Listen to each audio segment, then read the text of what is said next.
Sa ating pinakamamahal na Pangulo at Chairman ng Partido Demokratiko Pilipino, Pangulong Rodrigo Roa Duterte, sa lahat ng mga kasapi ng PDP, mula sa mga opisyal at mga miyembro sa buong Pilipinas, sa ating mga kapwa Pilipino, isang makasaysayang araw sa ating lahat.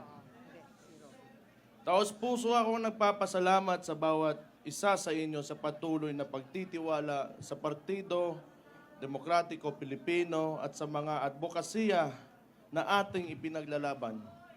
Isang malaking karangalan na makasama kayo sa hadikain ng maiangat ang ating bansa at ang buhay ng bawat Pilipino.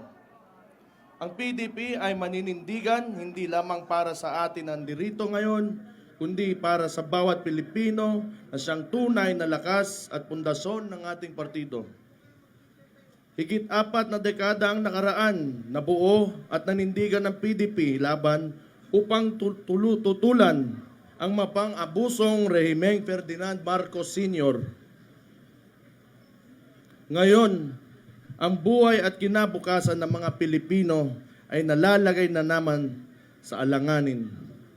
Habang nagsusumikap tayong humakbang patungo sa isang maunlad na bukas, ay pilit naman tayong hinihila pabalik ng administrasyong ni Ferdinand Marcos Jr. sa isang mapang-abuso at mapagmalabis na pamahalaan. Minsan na nating naipakita at napatunayan na kaya nating ayusin ang sistema ng ating pamahalaan sa pamumuno ni Pangulong Rodrigo Duterte. Pinatunayan natin na kaya nating magsilbi sa bayan na may disiplina, sa sarili, walang kalabisan at walang pang-aabuso lalo na sa pera ng taong bayan. Huwag nating sayangin ang mandato na ibinigay sa atin ng ating mga kababayan. Huwag nating sayangin ang mga buhay na itinaya ng ating mga kapwa Pilipino, lalo na ng mga pulis at sundalo, para lamang maipaglaban ang kapayapaan at kalayaan ng ating bansa.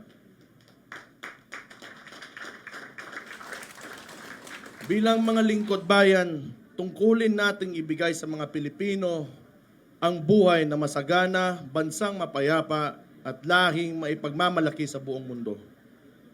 Bilang mga tunay na kasapi ng PDP at boses ng mga Pilipino, patuloy tayong makikilahok, magsasalita at makikipaglaban. Mga kapatid, nagsisimula pa lamang tayo. Mahirap at mapanganib man ang landas na ating tatahakin, hindi ito mapapawi ang nagliliyab nating mga damdamin para sa isang mapayapa at maunlad na bansa. Hindi tayo uurong, patuloy tayong hahakbang para sa karangalan ng mga Pilipino at ng buong Pilipinas. Walang makakapigil sa atin kapag tayo ay magkakaisa at buong pusong mag-aalay ng ating buhay para sa kinabukasan ng ating pinakamamahal na bayan. Ipaglaban natin ang kinabukasan ng mga kabataan. Ipaglaban natin ang kapayapaan.